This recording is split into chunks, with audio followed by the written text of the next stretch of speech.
নমস্কার। যারা ব্যবসা করছেন, দোকানদারি করছেন, ফ্যাক্টরি চালাচ্ছেন, ব্যবসা কিছুতেই চলছে না, ফ্যাক্টরি কিছুতেই চলছে না, আমি আপনাকে একটা দুর্দান্ত একটা উপায় বলবো।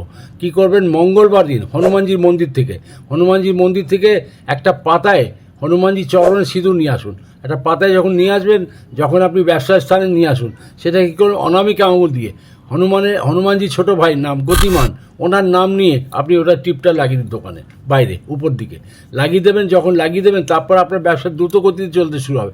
তার সাথে আরেকটা উপায় করতে হবে। কী উপায়টা করতে হবে? সেটা হচ্ছে একটা মাটির সরা অথবা কোনো প্রদীপটি নিয়ে ওর মধ্যে কালো তিল দেবেন, বা সরার মধ্যে কালো তিল দেবেন, অল্প নুন দেবেন, অল্প গোটা ধনে দেবেন, অল্প হলুদ সর্ষে দেবেন।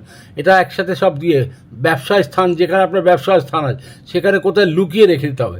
যখন লুকিয়ে রেখে দেবেন, তারপর দেখবেন ব্যবসা দ্রুত গতিতে চলতে শুরু হয়ে যাবে। 6 মাস পরে এই ক্রিয়াটা আবার পুনরায় করবেন। আর যে আগের রাখা জিনিসগুলো আছে সেটা জলে দিয়ে দেবেন, এবং নতুন করে দেখবেন আবার এটা করবেন, তখন আবার ব্যবসা আরও রমরমা চলবে।